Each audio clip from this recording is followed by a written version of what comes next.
ನಿನ್ನೆ video continuation blog ಆಗಿರುತ್ತೆ.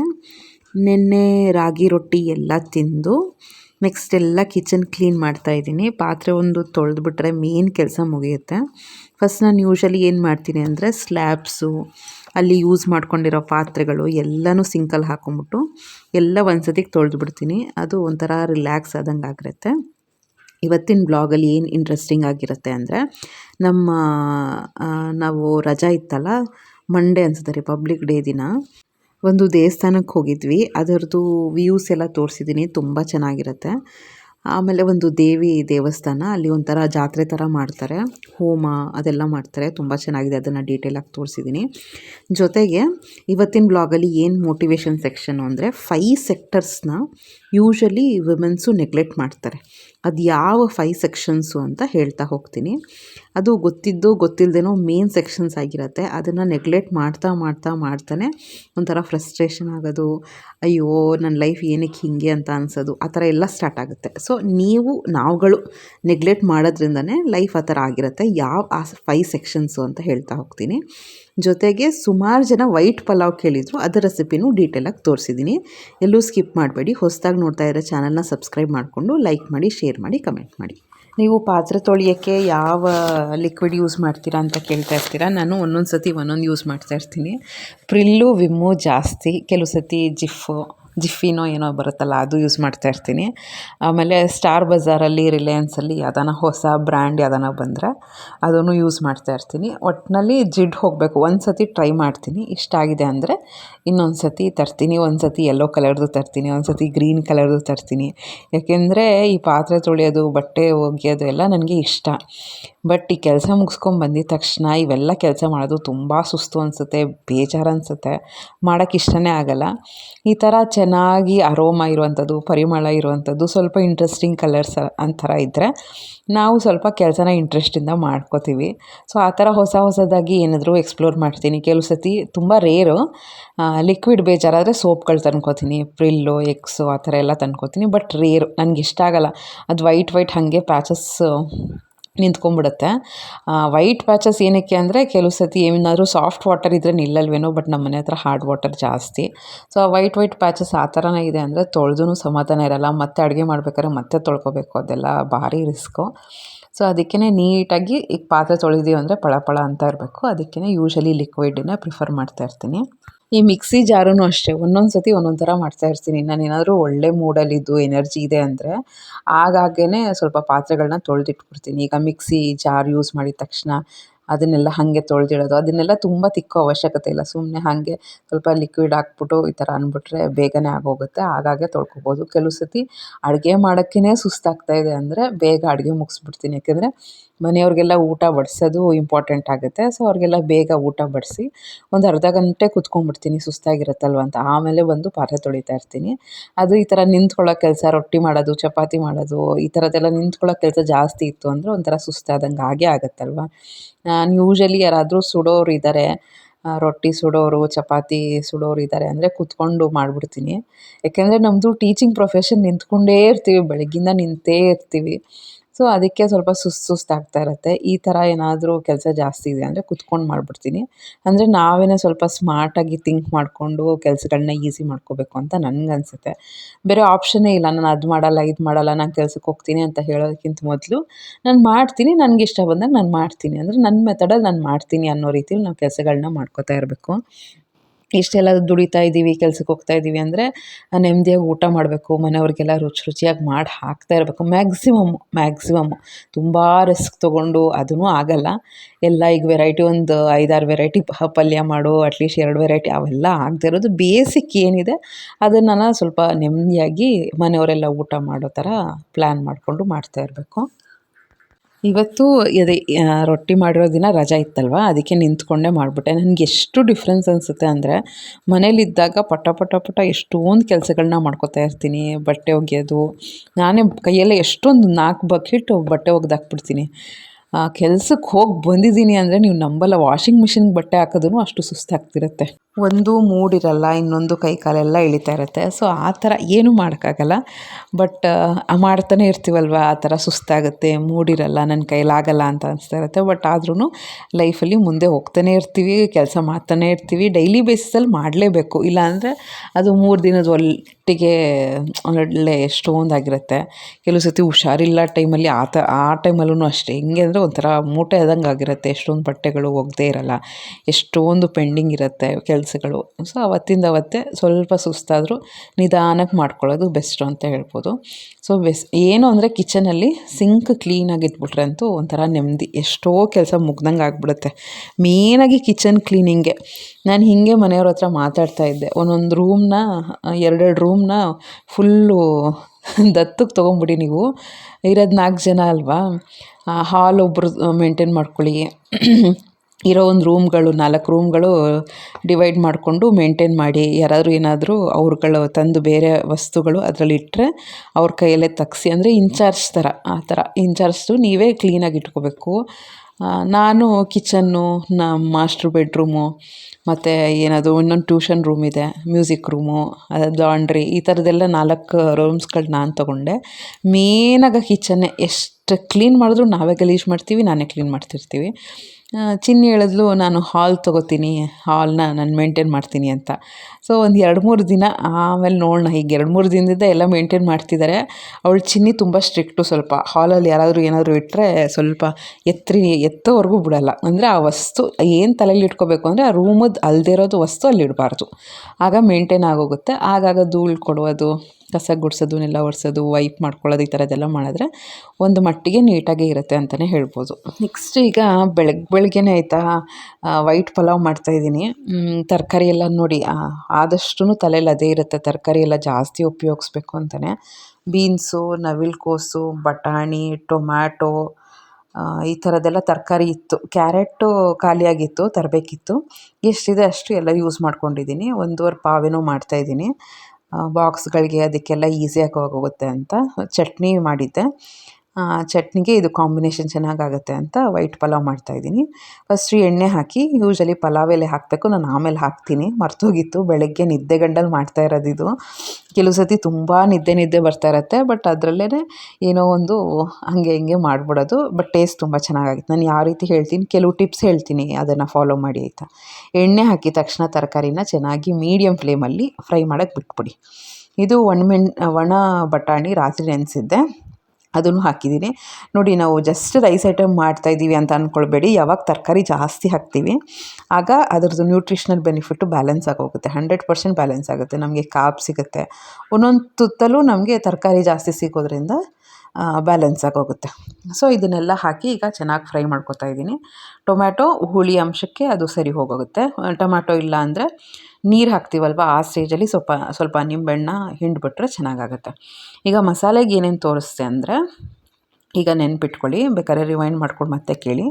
3 ಗೆಡ್ಡೆಯಷ್ಟು ಹಸಿ ಈರುಳ್ಳಿ, ಶುಂಠಿ ಬೆಳ್ಳುಳ್ಳಿ ಆಯಿತಾ, ಆಮೇಲೆ ಚಕ್ಕೆ ಲವಂಗ ಸೋಂಪು ಆಯಿತಾ, ಏಲಕ್ಕಿ, ಹಸಿ ಈರುಳ್ಳಿ ಮೇನು. ಅಂದರೆ ಶುಂಠಿ ಬೆಳ್ಳುಳ್ಳಿ ಎಲ್ಲ ಹಾಕ್ತೀವಿ, ಇಲ್ಲ ಅಂತಲ್ಲ, ಅದು ಮ್ಯಾಟ್ರಾಗುತ್ತೆ. ಬಟ್ ಈ ಎಕ್ಸ್ಟ್ರಾ ಹೇಳ್ತಾ ಇರೋದು, ಬೇರೆಯವ್ರು ಹಾಕೋಕ್ಕಿಂತ ಏನು ಎಕ್ಸ್ಟ್ರಾ ಅಂದರೆ ಈ ಈರುಳ್ಳಿ ಮತ್ತು ಏಲಕ್ಕಿ ಒಂದು 4-5 ಹಾಕಿ, ಅದರದ್ದೇ ಫ್ಲೇವರ್ ಚೆನ್ನಾಗಿರೋದು. ಈಗ ಹೋಟೆಲ್ಗಳಲ್ಲಿ, ರೆಸ್ಟೋರೆಂಟ್ಗಳಲ್ಲಿ ಒಂಥರ ಫ್ಲೇವರ್ ಚೆನ್ನಾಗಿರುತ್ತೆ ಅಂದರೆ ಅದು. ಆಮೇಲೆ ಬಂದು ಸ್ಟಾರ್ ಅನೀಸ್ ಅಂತ ಬರುತ್ತಲ್ಲ, ಅದು ಒಂದು ಹಾಕಿ, ಇದು ಎಲ್ಲ ಮ್ಯಾಟ್ರಾಗುತ್ತೆ. ಆಮೇಲೆ ಹಸಿಮೆಣ್ಸಿನ್ಕಾಯಿ, ಸೋಂಪು ಅದನ್ನೆಲ್ಲ ಹಾಕ್ತೀವಿ. ಸೊ ನಾರ್ಮಲ್ ಏನು ಅಂದರೆ ಚಕ್ಕೆ ಲವಂಗ ಶುಂಠಿ ಬೆಳ್ಳುಳ್ಳಿ ಅದೆಲ್ಲ ನಾವು ಹಾಕ್ತೀವಿ. ನಾನು ಮೇನಾಗಿ ಏನು ಹೇಳ್ತಾ ಇರೋದು ಅಂದರೆ ಈ ಸ್ಟಾರ್ ಅನೀಸು, ಈರುಳ್ಳಿ ಮತ್ತು ಏಲಕ್ಕಿ, ಇದಿಷ್ಟು ತುಂಬ ಮ್ಯಾಟ್ರಾಗುತ್ತೆ. ಆಮೇಲೆ ಒಂದಿಷ್ಟು ಕಾಯಿ ಹಾಕಿದ್ದೀನಿ. ಇದಿಷ್ಟನ್ನು ಮಿಕ್ಸಿ ಮಾಡ್ಕೊಂಡ್ಬಿಡ್ಬೇಕು, ಫೈನಾಗಿ ಮಾಡ್ಕೊಳ್ಳಿ. ಈರುಳ್ಳಿ ಎಲ್ಲ ಇರುತ್ತಲ್ಲ, ನುಣ್ಣಗೆ ಆಗೋಗುತ್ತೆ. ಆಮೇಲೆ ಇದು ಅರ್ಜೆಂಟಲ್ಲಿ ಮಸಾಲೆ ಹಾಕೋಕ್ಕೆ ಹೋಗಬೇಡಿ. ಚೆನ್ನಾಗಿ ಆ ಎಣ್ಣೆಲೇ ಚೆನ್ನಾಗಿ ಆ ತರಕಾರಿ ಫ್ಲೇವರ್ಸ್ ಎಲ್ಲ ಬಿಟ್ಕೋಬೇಕು. ಒಂದು 4-5 ನಿಮಿಷ ಎಣ್ಣೆಲೆ ಮೀಡಿಯಮ್ ಫ್ಲೇಮಲ್ಲಿ ಸೀದಿಸ್ಬಾರ್ದು, ಚೆನ್ನಾಗಿ ಫ್ರೈ ಮಾಡ್ತಾ ಇರಬೇಕು. ನಾನು ವೈಟ್ ಪಲಾವ್ ಮಾಡ್ತಾ ಇರೋದ್ರಿಂದ ಅರಿಶಿನ ಹಾಕಿಲ್ಲ, ಬೇಕಾದ್ರೆ ನೀವು ಅರಿಶಿನ ಹಾಕ್ಕೋಬೋದು. ಆಮೇಲೆ ಮಿಕ್ಸಿ ಮಾಡ್ಕೊಂಡಿರೋವಂಥದ್ದೆಲ್ಲ ಇಲ್ಲಿ ಹಾಕಿ, ಮತ್ತೆ ಅರ್ಜೆಂಟ್ ಮಾಡಬಾರ್ದು. ಉಪ್ಪನ್ನೆಲ್ಲ ಹಾಕಿರ್ತೀವಲ್ವ, ಆ ತರಕಾರಿಗೆಲ್ಲ ಉಪ್ಪು ಇಡ್ತಿರತ್ತೆ. ಈ ಹಸಿ ಮಸಾಲೆ ಎಲ್ಲ ಅಲ್ವಾ, ಒಂದೊಂದು ಸತಿ ಹುರ್ಕೊಂಡು ಮಾಡ್ತೀನಿ, ಸ್ವಲ್ಪ ಟೈಮ್ ಇದೆ ಅಂದರೆ. ಕೆಲವು ಸತಿ ಟೈಮ್ ಇಲ್ಲ ಅಂದರೆ ಈ ರೀತಿ ಮಾಡಿಬಿಡ್ತೀನಿ. ಆಮೇಲೆ ಆ ಹಸಿ ಮಸಾಲೆ ಎಲ್ಲ ಫ್ರೈ ಆಗಿ ಎಣ್ಣೆ ತೇಲ್ ಬರಬೇಕು ಅಲ್ಲಿವರೆಗೂ ಫ್ರೈ ಮಾಡಿ ಆಮೇಲೆ ರೈಸ್ ತೊಳೆದಿಟ್ಕೊಂಡಿರೋಂಥ ಏನು ನೆನೆಸಿಲ್ಲ ತೊಳೆದಿಟ್ಕೊಂಡಿರೋಂಥ ರೈಸು ಮಾಮೂಲಿ ಸೋನಾ ಮಸೂರಿ ರೈಸನ್ನೇ ಹಾಕಿದ್ದೀನಿ. ಚೆನ್ನಾಗಿ ಮಿಕ್ಸ್ ಮಾಡ್ಕೋಬೇಕು. ಇಲ್ಲೂ ಅಷ್ಟೇ ಆ ಮಸಾಲೆ ತರಕಾರಿ ಜೊತೆ ಅಕ್ಕಿನ ಒಂದು 2-3 ನಿಮಿಷ ಫ್ರೈ ಮಾಡಬೇಕು. ಈ ಟೈಮಲ್ಲಿ ಮತ್ತೆ ಮಕ್ಳಿಗೆ ಜಡೆ ಹಾಕೋದು, ಬಾಕ್ಸ್ ಕಟ್ಟೋದು, ನೀರು ತುಂಬೋದು ಇದೆಲ್ಲ ಕೆಲಸ ಇರುತ್ತಲ್ಲ. ಸೊ ನಾನು ಆ ಕಡೆ ಹೋಗ್ಬಿಟ್ಟು ಸ್ವಲ್ಪ ಹಸ್ಬೆಂಡ್ ಹೆಲ್ಪ್ ತೊಗೋತೀನಿ. ನಾನು ಬೆಳಗ್ಗೆ ಹೊತ್ತು ಯಾವಾಗನ ಫ್ರೀ ಇದ್ದಾಗ ಕನ್ಸಿಸ್ಟೆಂಟಾಗಿ ತೊಗೊಳಕ್ಕೆ ಹೋಗಲ್ಲ. ಅವ್ರೂ ಬೇರೆ ಬೇರೆ ಕೆಲಸ ಇರುತ್ತೆ, ಅವ್ರು ಐರನ್ ಮಾಡ್ಕೊಳ್ಳೋದು ಅದು ಇದು ಎಲ್ಲ ಇರುತ್ತೆ. ಸೊ ನನಗೆ ಯಾವಾಗ ತುಂಬ ನೀಡಿದೆ ಅಂದರೆ ನಾನು ಕರಿತೀನಿ ಈ ಥರ ಬಂದುಬಿಡಿ ಅಂತ. ಸೊ ಇವತ್ತಂತೂ ಅಷ್ಟೇನು ಕೆಲಸ ಇರಲಿಲ್ಲ ಬೆಳಗ್ಗೆ ಹೊತ್ತು, ಅದಕ್ಕೆ ಸ್ವಲ್ಪ ಬೇರೆ ಕೆಲಸಗಳನ್ನೂ ಮಾಡ್ಕೊಳ್ಳೋಣ. ಬರೀ ಪಲಾವ್ ಮಾಡೋದು ಆ ಥರ ಎಲ್ಲ ಇತ್ತಲ್ವ ಐಟಮು. ಸೊ ಬಾಕ್ಸ್ಗೂ ಅದೇ ಆಗೋಗುತ್ತೆ ಅಂದ್ಕೊಂಡು ಬರೀ ಪಲಾವ್ ಎಲ್ಲ ಮಾಡಿ ಇದು ಹಸ್ಬೆಂಡ್ ಕೈದು ಹಾಗೆ ಫ್ರೈ ಮಾಡಿಕೊಂಡು ಹಾಗೆ ನನಗೆ ದೊಡ್ಡ ಹೆಲ್ಪು ಬೇಡ. ಒಂದು 5 ನಿಮಿಷ ಫ್ರೈ ಮಾಡಿಕೊಡೋದು, ಒಂದು 10 ನಿಮಿಷ ಚಾಪಿಂಗ್ ಮಾಡ್ಕೊಳ್ಳೋದು, ಇದು ಯಾರಿಗಾನ ಅಷ್ಟೇ, ಹೌಸ್ ವೈಫ್ಗನ ಅಷ್ಟೇ, ವರ್ಕಿಂಗ್ ವುಮೆನ್ಗನ ಅಷ್ಟೇ, ಯಾವ ಹೆಂಗಸರಿಗನ ಅದೇ ಅನಿಸೋದು. ದೊಡ್ಡ ಹೆಲ್ಪ್ ಬೇಡ, ಚಿಕ್ಕ ಹೆಲ್ಪ್ ಮಾಡಿಕೊಟ್ರು ನಮ್ಗೆ ಎಷ್ಟೋ ಉಸಿರು ತೊಗೊಂಡಂಗೆ ಆಗುತ್ತೆ. ಸುಸ್ತಾಗ್ತಿರುತ್ತಲ್ವ ನಿಂತ್ಕೊಂಡು ಸ್ವಲ್ಪ ಹೆಲ್ಪ್ ಆದಂಗೆ ಆಗುತ್ತೆ. ಸೊ ಈ ನಡುವೆ ತುಂಬ ಸುಸ್ತಾಗ್ಬಿಟ್ರೆ ಕರಿತೀನಿ, ನಾನಿಗೆ ಕರಿತೀನಿ, ಈ ಥರದ್ದೇನಾದ್ರು ಮಾಡಿಕೊಡು, ತೊಳೆದಿರೋದು ಜೋಡಿಸೋದು ಆ ಥರದ್ದೆಲ್ಲ ಏನಾದ್ರು ಮಾಡಿಸಿದ್ರೆ ನಮಗೂ ಒಂಥರ ಸ್ವಲ್ಪ ರಿಲ್ಯಾಕ್ಸ್ ಆದಂಗೆ ಆಗುತ್ತೆ. ಅಲ್ಲಿ ಸ್ವಲ್ಪ ಜಡ ಹಾಕೋದು ನಾನಿಗೆ ಆ ಥರದ್ದೆಲ್ಲ ಕೆಲಸಗಳನ್ನ ಮುಗಿಸ್ಕೊತೀನಿ. ಸೊ ಇದಿಷ್ಟು ಏನಕ್ಕೆ ಹೇಳಿದೆ ಅಂದರೆ, ಸುಮಾರು ಜನ ನಿಮ್ಮ ಡೈಲಿ ರೊಟೀನ್ ಬಗ್ಗೆ ಹೇಳಿ ಅಂತ ಹೇಳ್ತಾ ಇರ್ತೀರ. ಅದು ಯಾವಾಗ್ಲೂ ಅಷ್ಟೇ, ಒಬ್ಬರದ್ದು ಕೇಳ್ತಾ ಇದ್ದರೆ ನಮಗೂ ಮೋಟಿವೇಶನ್ ಆಗ್ತಾ ಇರುತ್ತೆ. ನಾನು ಯೂಶ್ವಲಿ ನನ್ನ ಕೊಲೀಗ್ ಸೀನಿಯರ್ಸ್ ಯಾರಾದ್ರು ಇರ್ತಾರಲ್ಲ ಕೇಳ್ತಾನೇ ಇರ್ತೀನಿ, ಎಷ್ಟು ಗಂಟೆಗೆ ಎದ್ದೇಳ್ತೀರಾ, ಹೆಂಗೆ ಮ್ಯಾನೇಜ್ ಮಾಡ್ತೀರಾ. ಕೆಲವರೆಲ್ಲ ದೂರದಿಂದ ಬರ್ತಾ ಇರ್ತಾರೆ, ಅವ್ರದ್ದೇನಾದರೂ ನನಗೆ ಯಾವಾಗ್ಲೂ ಅಷ್ಟೇ, ನಾನು ಕಲಿಯೋಕ್ಕೆ ಅಂತಲೇ ರೆಡಿ ಇರ್ತೀನಿ.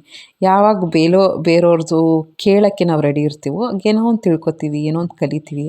ಇವಾಗ ಯಾವ್ದಾನ ನಾವು ರಿಲೇಟಿವ್ಸ್ ಮನೆಗೆ ಹೋಗಿ, ಎಲ್ಲನ ಫ್ರೆಂಡ್ಸ್ ಮನೆಗೆ ಹೋಗಿ ಅಲ್ಲಿ ಏನೋ ಕಲಿತೀವಿ ನಾವು, ಏನೋ ಒಂದು ಹೊಸದೇನೋ ಕಲಿತೀವಿ.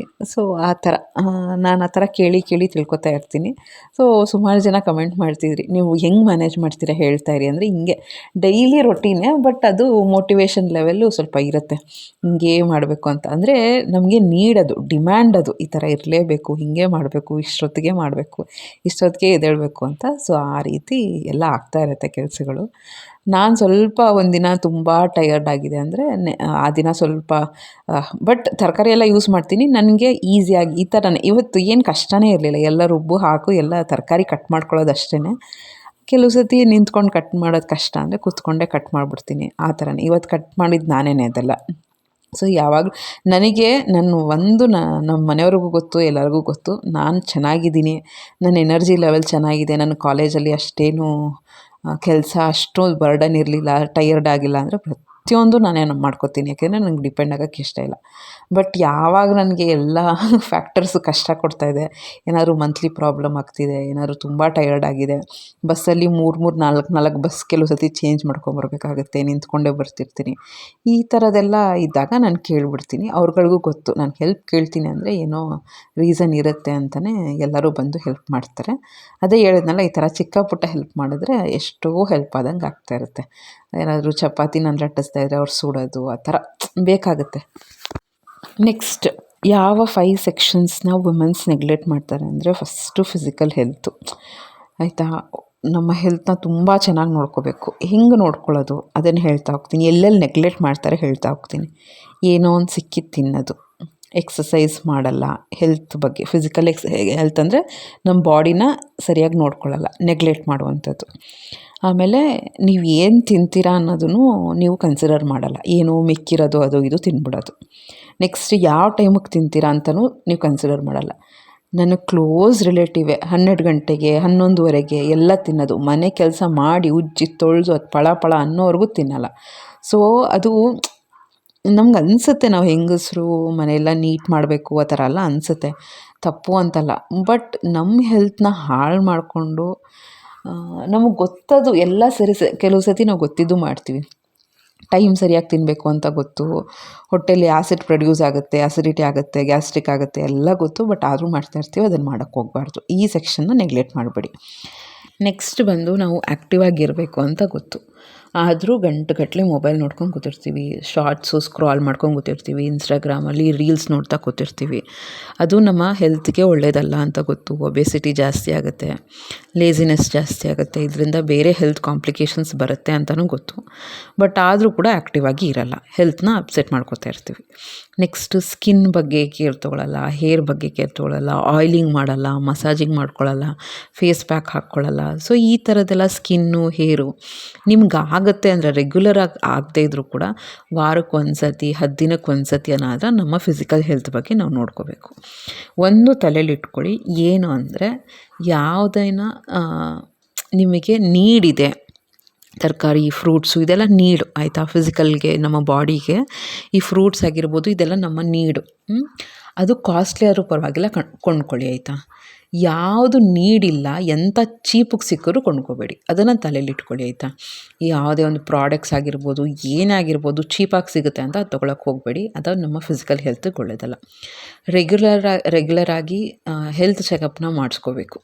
35-38 ಕ್ರಾಸ್ ಆಗ್ತಾಯಿದೆ ಅಂದರೆ ಎಲ್ಲ ಸ್ಟಾರ್ಟ್ ಆಗುತ್ತೆ ಆಯಿತಾ. ಇರ್ರೆಗ್ಯುಲರ್ ಪೀರಿಯಡ್ಸ್ ಆಗುತ್ತೆ, ಕೂದಲು ಉದುರುತ್ತೆ, ಸ್ಕಿನ್ ಡಲ್ ಆಗುತ್ತೆ, ಮಂಡಿ ನೋವುತ್ತೆ, ಬೆನ್ನು ನೋವುತ್ತೆ, ಇನ್ನು ಏನೇನೇನೇನೋ ಪ್ರಾಬ್ಲಮ್ ಸ್ಟಾರ್ಟ್ ಆಗಿಬಿಡುತ್ತೆ. ಆಗ ಒಂದು 35 ಕ್ರಾಸ್ ಆಗ್ತಾಯಿದೆ ಅಂದರೆ ಒಂದು ವರ್ಷಕ್ಕೆ ಒಂದು ಸತಿ ಆ ಥರ ಒಂದು ರೆಗ್ಯುಲರ್ ಚೆಕಪ್ ಮಾಡ್ಕೊಳ್ಳೋದು ಒಳ್ಳೆಯದು. ಆಮೇಲೆ ಫಿಸಿಕಲಿ ಸ್ಟ್ರೇನ್ ಆದಾಗ ರೆಸ್ಟ್ ತೊಗೊಳ್ಳೋದು ನೆಗ್ಲೆಕ್ಟ್ ಮಾಡೋದು. ಮಾಡ್ತಾನೇ ಇರ್ತಾರೆ ಕೆಲವ್ರು, ಕಂಟಿನ್ಯೂಸ್ ಆಗಿ ಕೆಲಸ ಮಾಡ್ತಾನೇ ಇರ್ತಾರೆ. ಸೊ ಆಗ ಬಾಡಿ ಸ್ಟ್ರೇನ್ ಆದಂಗೆ ಆಗ್ಬಿಡುತ್ತೆ, ಒಂದೇ ಸತಿ ಎತ್ತಾಕ್ಬಿಡುತ್ತೆ, ಏನೋ ಫುಲ್ ಜ್ವರ ಬಂದ್ಬಿಡೋದು, ಫುಲ್ ಬೆನ್ನೋ ಬಂದ್ಬಿಡೋದು, ಈ ಥರದ್ದೆಲ್ಲ ಆಗುತ್ತೆ. ಒಂದು ಸತಿಗೆ ತುಂಬ ಸ್ಟ್ರೇನ್ ಮಾಡ್ಕೊಳ್ಳೋ ಬದಲು ಆಗಾಗ ಯಾವಾಗ ಸ್ಟ್ರೇನ್ ಅನಿಸುತ್ತೆ ರೆಸ್ಟ್ ಮಾಡಿ ಆಯಿತಾ. ಈ ಥರ ವಿಷಯಗಳಲ್ಲೆಲ್ಲ ನೆಗ್ಲೆಕ್ಟ್ ಮಾಡಬೇಡಿ. ನೆಕ್ಸ್ಟ್ ಸೆಕೆಂಡ್ ಸೆಕ್ಷನ್ ಏನು ನೆಗ್ಲೆಕ್ಟ್ ಮಾಡೋದು ಅಂದರೆ ನಮ್ಮ ಮೆಂಟಲ್ ಹೆಲ್ತ್. ನಮ್ಮ ಫಿಸಿಕಲ್ ಹೆಲ್ತ್ ಎಷ್ಟು ಇಂಪಾರ್ಟೆಂಟೋ ಮೆಂಟಲ್ ಹೆಲ್ತ್, ನಾವು ಮೆಂಟಲಿ ಕಾಮ್ ಆಗಿರೋದು, ಪೀಸ್ ಆಫ್ ಮೈಂಡ್ನ ಮೇಂಟೈನ್ ಮಾಡೋದು ಇಂಪಾರ್ಟೆಂಟ್ ಆಗುತ್ತೆ. ಕೆಲವು ಸತಿ ಹೆಂಗೆ ಸ್ಟ್ರೆಸ್ ಆಗಿರುತ್ತೆ, ಆ್ಯಂಗ್ಸೈಟಿ ಥರ ಅನಿಸ್ತಾ ಇರುತ್ತೆ. ಸೊ ಅದನ್ನೆಲ್ಲ ಇಗ್ನೋರ್ ಮಾಡಿಬಿಡ್ತೀವಿ ಆಯಿತಾ. ನಮಗೆ ರೆಸ್ಟ್ ಬೇಕಾ, ಮೆಡಿಟೇಷನ್ ಮಾಡಬೇಕಾ, ಅದ್ರ ಬಗ್ಗೆ ಪ್ರಿಯಾರಿಟಿ ಕೊಡಿ. ನಿಮಗೆ ಮಲ್ಕೋಬೇಕಾ, ಒಂದು 20 ನಿಮಿಷ ಮಲ್ಕೊಂಡು ಪವರ್ ನ್ಯಾಪ್ ಮಾಡಿ. ಆಮೇಲೆ ನಮ್ಮ ಎಮೋಷನ್ಸ್ ಕಂಟ್ರೋಲ್ ಇರಲ್ಲ, ತುಂಬ ರೇಗಾಡ್ಬಿಡ್ತೀವಿ, ಕೋಪ ಮಾಡ್ಕೋತೀವಿ, ಅಳ್ತೀವಿ. ಎಮೋಷನ್ಸ್ ಮೇಲೆ ಕಂಟ್ರೋಲ್ ಇರಬೇಕು. ಅದು ಇರಬೇಕು ಅಂದರೆ ಲೈಫಲ್ಲಿ ಕಾಮ್ನೆಸ್ಸು, ಪೀಸ್ ಆಫ್ ಮೈಂಡ್ ಇರಬೇಕು. ಅದಕ್ಕೆ ಏನು ಮಾಡ್ಕೋಬೇಕು ಅದನ್ನು ಮಾಡ್ಕೊಳ್ಳಿ. ನೆಕ್ಸ್ಟ್ ಬರೀ ಬೇರೆಯವ್ರಿಗೆ ನೋಡ್ಕೊಳ್ಳೋದೇ ಆಯಿತು, ಅದರಲ್ಲೇ ಸ್ಟ್ರೆಸ್ ತೊಗೊಳ್ಳೋದು. ಅವ್ರೇನು ಮಾಡ್ತಾರೋ, ಅವ್ರೇನು ತಿಂತಾರೋ, ಅವ್ರೇನು ಕುಡಿತಾರೋ, ಅವ್ರು ಮಲ್ಕೋತಾರೋ ಇಲ್ವೋ, ಅವ್ರು ಹೆಂಗೆ ಹೋದ್ರು, ಅವ್ರು ಹೆಂಗೆ ಬಂದರು, ಅವ್ರು ಹೆಂಗೆ ಜೀವನ ಮಾಡ್ತಿದ್ದಾರೆ, ನೀವು ಹೆಂಗಿದ್ದೀರಾ ಅಂತ ಸ್ವಲ್ಪ ನೋಡ್ಕೊಳ್ಳಿ ಆಯಿತಾ. ನಿಮ್ಮದೇ 108 ಆ್ಯಕ್ಚುಲಿ ನಮ್ಗಳದ್ದೇ ಎಷ್ಟೊಂದು ಪ್ರಾಬ್ಲಮ್ ಇರುತ್ತೆ, ಎಷ್ಟೊಂದು ಸ್ಟ್ರೆಸ್ ಲೆವೆಲ್ ಇರುತ್ತೆ. ಅದನ್ನ ಬಗ್ಗೆ ನಮ್ಮ ಬೇರೆಯವ್ರು ನೋಡಬೇಡಿ ಅಂತ ಹೇಳ್ತಾ ಇಲ್ಲ, ನಿಮ್ಮದೂ ನೋಡಿ, ಅವ್ರಗಳ ಜೊತೆ ನಿಮ್ಗಳದ್ದು ಕೇರ್ ತೊಗೊಳ್ಳಿ ಅಂತ ಹೇಳ್ತಾ ಇದ್ದೀನಿ. ನೆಕ್ಸ್ಟ್ ಬಂದು ನೋ ಅಂತ ಹೇಳೋದನ್ನು ಕಲೀರಿ. ಎಲ್ಲ ಸ್ಟ್ರೆಸ್ ತೊಗೊಂಡು ನಾನೇ ಎಲ್ಲ ಮಾಡ್ತೀನಿ ಅಂತ ಸ್ಟ್ರೇನ್ ಮಾಡಿಕೊಂಡು ನಿಮ್ಮ ಮೆಂಟಲ್ ಹೆಲ್ತ್ನ ಹಾಳು ಮಾಡ್ಕೋಬೇಡಿ. ಹೆಂಗೆ ಗೊತ್ತಾ ಮೆಂಟಲ್ ಹೆಲ್ತ್ ಹಾಳಾಗೋದು? ಅಯ್ಯೋ ನಾನು ಇಲ್ಲ ಅಂತ ಹೇಳಿದ್ರೆ ಅವ್ರು ನನ್ನ ಬಗ್ಗೆ ಏನು ಅನ್ಕೋತಾರೋ, ನಮ್ಮ ರಿಲೇಷನ್ ಹೆಂಗೆ ಹಾಳಾಗ್ಬಿಡುತ್ತೋ ಈ ರೀತಿ ಅಂದ್ಕೊಳ್ಳೋದು. ನಾನೊಂದು ಹೇಳಲ್ಲ, ನಮ್ಮನ್ನು ಅರ್ಥ ಮಾಡಿಕೊಂಡ್ರೆ ಈ ಥರ ಅಂದ್ಕೊಳ್ಳೋದೇ ಇಲ್ಲ. ನಮ್ಮನ್ನು ಅರ್ಥ ಮಾಡ್ಕೊಳ್ದೆ ಅವ್ರು ಏನೇನೋ ಅಂದ್ಕೊಂಡ್ರೆ ಅಂಥವ್ರು ನಮಗೆ ಬೇಡ. ಸೊ ಅಷ್ಟೇ ಕ್ಲಿಯರಾಗಿರಿ, ಥಾಟ್ಸ್ ಕ್ಲಿಯರಾಗಿದ್ದರೆ ನಮಗೆ ಮೆಂಟಲ್ ಸ್ಟ್ರೆಸ್ ಆಗೋಲ್ಲ. ನನಗೆ ಯಾರು ಪ್ರಿಯಾರಿಟಿ ಕೊಡಬೇಕು, ನನಗೆ ಯಾರು ಇಂಪಾರ್ಟೆಂಟು, ನನ್ನನ್ನು ಯಾರು ಕೇರ್ ಮಾಡ್ತಾರೆ, ಅವ್ರ ಜೊತೆ ಚೆನ್ನಾಗಿರಿ. ಪ್ರಪಂಚದಲ್ಲಿ ಇರೋರು ಎಲ್ಲನೂ ನಮ್ಮನ್ನು ಇಷ್ಟಪಡಬೇಕು, ನಾವು ಹೇಳಿದ್ದೆಲ್ಲ ಕರೆಕ್ಟ್ ಅನ್ನಬೇಕು, ನಾನು ಮಾಡಿದ್ದೆಲ್ಲ ಕರೆಕ್ಟ್ ಆ ಥರ ಆಗಲ್ಲ ಫ್ರೆಂಡ್ಸ್. ಈಗ 4 ಜನ ಇರ್ತಾರೆ ಅಂದರೆ 4 ಥರ ಥಿಂಕ್ ಮಾಡ್ತಾರೆ, 4 ಒಪಿನಿಯನ್ಸ್ ಬರುತ್ತೆ, ಅದನ್ನೆಲ್ಲ ಮೆಚ್ಚಿಸೋಕೆ ಕೂತ್ಕೊಳ್ಳೋಕ್ಕಾಗಲ್ಲ. ನಿಮಗೆ ಪೀಸ್ ಆಫ್ ಮೈಂಡ್ ಇರೋಕ್ಕೆ ಯಾರು ನಿಮ್ಮ ಲೈಫಲ್ಲಿ ಇರಬೇಕು, ಯಾರು ಇಂಪಾರ್ಟೆಂಟು ಅವ್ರಿಗೆ ಮಾತ್ರ ಬೆಲೆ ಕೊಟ್ಕೊಳ್ತಾ ಹೋದರೆ ಆಯಿತು. ನೆಕ್ಸ್ಟ್ ಬಂದು ಏನು ನೆಗ್ಲೆಕ್ಟ್ ಮಾಡೋದು ಅಂದರೆ ಫೈನಾನ್ಷಿಯಲ್ ಇಂಡಿಪೆಂಡೆನ್ಸು. ಹಿಂಗೆ ಗೊತ್ತಾ, ಎಷ್ಟು ಜನ ವೈಫ್ಸ್ನ ನೋಡಿದ್ದೀನಿ, ಎಷ್ಟೇ ದುಡಿತಾ ಇದ್ದರೂ ₹1 ಖರ್ಚು ಮಾಡೋಕ್ಕೆ ಹಿಂದೆ ಮುಂದೆ ನೋಡ್ತಾರೆ. ಹಾಗಂತ ದುಂದು ವೆಚ್ಚ ಮಾಡಿ ಇಷ್ಟ ಬಂದಾಗಿ ದಿಲ್ದಾರಾಗಿ ಅದನ್ನು ನೋಡಿದ್ದೀನಿ, ಅದನ್ನು ಹೆಂಗಸರು ಮಾಡ್ತಾರೆ. ನಾನು ದುಡಿತೀನಿ ಅಂತ ಸಿಕ್ಕಾಬಟ್ಟೆ ಖರ್ಚು ಮಾಡೋದು, ಅದು ಮಾಡಬೇಡಿ, ಇದು ಮಾಡಬೇಡಿ. ನೆಗ್ಲೆಕ್ಟ್ ಏನು ಅಂದರೆ ಫೈನಾನ್ಷಿಯಲ್ ಇಂಡಿಪೆಂಡೆನ್ಸು ಅಂದರೆ ನಿಮಗೆ ಅಂತ ನೀವು ಸ್ವಲ್ಪ ಮಟ್ಟಿಗೆ ನಿಮಗೇನು ಹ್ಯಾಪಿನೆಸ್ ಕೊಡುತ್ತೆ ಚಿಕ್ಕ ಪುಟ್ಟ ಆಸೆಗಳನ್ನ ಈಡೇರಿಸ್ಕೊಳ್ಳಿ. ಆಮೇಲೆ ಇನ್ವೆಸ್ಟ್ಮೆಂಟಲ್ಲಿ ನೆಗ್ಲೆಕ್ಟ್ ಮಾಡೋದು, ಅಂದರೆ ಈಗ ನೋಡಿ ಫಾರ್ ಎಕ್ಸಾಂಪಲ್ ಎಷ್ಟೊಂದು ಜನ ಗೋಲ್ಡಲ್ಲಿ ಇನ್ವೆಸ್ಟ್ ಮಾಡ್ತಾರೆ ಅಂದರೆ ಯಾವಾಗಲೂ ಮುಂದೆ ಮಕ್ಕಳಿಗೆ ಹೆಲ್ಪ್ ಆಗುತ್ತೆ, ನಮ್ಮ ಕಷ್ಟಕ್ಕೆ ಹೆಲ್ಪ್ ಆಗುತ್ತೆ ಅಂತ. ಸೇವಿಂಗ್ಸಲ್ಲಿ ಏನಾದ್ರು ಸೇವಿಂಗ್ಸ್ ಎಲ್ಲ ಮಾಡ್ತಾ ಇರ್ತಾರೆ. ಸೊ ಅದನ್ನೆಲ್ಲ ನೆಗ್ಲೆಕ್ಟ್ ಮಾಡುವಂಥದ್ದು. ಒಂದು ಫೈನಾನ್ಷಿಯಲ್ ಇಂಡಿಪೆಂಡೆನ್ಸ್ ನೀವು ಅಂತ ದುಡ್ಡು ಜೋಡಿಸ್ಕೊಳ್ಳಿ. ನೋಡಿ ಇದು ಬಂದು ಏನೋ ಹಸ್ಬೆಂಡಿಗೆ ಕೊಡಬಾರ್ದು ಆ ಥರ ಎಲ್ಲ ಏನೂ ಇಲ್ಲ. ಆ್ಯಕ್ಚುಲಿ ನಂದು ನಮ್ಮ ಹಸ್ಬೆಂಡ್ ಮಧ್ಯೆ ಆ ಥರ ಎಲ್ಲ ಏನೂ ಇಲ್ಲ. ನನ್ನ ದುಡ್ಡು ಅವ್ರ ದುಡ್ಡು ಅಂತ ಏನೂ ಇಲ್ಲ. ನಮ್ಮ ತಲೆಯಲ್ಲಿ ಅದು ಕ್ಲಾರಿಟಿ ತುಂಬ ಇದೆ. ಅವರೂ ಅಷ್ಟೇ, ನಾನು ಏನೇ ಖರ್ಚು ಮಾಡಿದ್ರು ಯಾಕೆ ಏನು ಅಂತ ಕೇಳಲ್ಲ, ಅವ್ರು ಖರ್ಚು ಮಾಡಿದ್ರು ಯಾಕೆ ಅಂತ ಏನು ಅಂತ ಕೇಳಲ್ಲ. ಯಾಕೆ ಗೊತ್ತಾ, ಇಬ್ಬರಿಗೂ ಮ್ಯೂಚುವಲ್ ಒಂದು ಟ್ರಸ್ಟು. ಏನೇ ಆದರೂ ಕೂಡ ಅನಾವಶ್ಯಕವಾಗಿ ದುಂದು ವೆಚ್ಚ ಮಾಡಲ್ಲ, ವೇಸ್ಟ್ ಮಾಡಲ್ಲ ಅಂತ. ಅಕಸ್ಮಾತ್ ಏನಾದರೂ ವರ್ಷಕ್ಕೆ 1,000 2,000 ಏನಾದರೂ ನಮಗೆ ಇಷ್ಟಪಟ್ಟಿದ್ದ ಲಕ್ಸುರಿಗೋಸ್ಕರ ಕೊಂಡ್ಕೋತೀವಿ ಬಿಟ್ಟರೆ ಪ್ರತಿಯೊಂದು ಕ್ಷಣವೂ ನಾವು ನಮ್ಮ ಲೋನು, ನಮ್ಮ ಮನೆ, ನಮ್ಮ ಸೇವಿಂಗ್ಸು, ನಮ್ಮ ಮಕ್ಕಳು, ನಮ್ಮ ಹೆಲ್ತು ಈ ಥರನೇ ಥಿಂಕ್ ಮಾಡ್ತಾ ಇರ್ತೀವಿ. ಇಬ್ಬರು ಮೈಂಡ್ಸೆಟ್ಟು ಒಂದೇ ಥರ.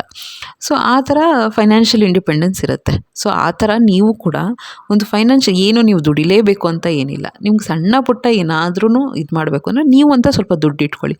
ಹೇಳಕ್ಕೆ ಬರಲ್ಲ ಸಿಚುವೇಶನ್ಸ್ ಹೆಂಗೆ ಬಂತು, ಏನೋ ಎಮರ್ಜೆನ್ಸಿನೇ ಬಂತು, ನಿಮ್ಮ ಕೈಯಲ್ಲಿ ಅಂತ ಸ್ವಲ್ಪ ದುಡ್ಡು ಇರಬೇಕು.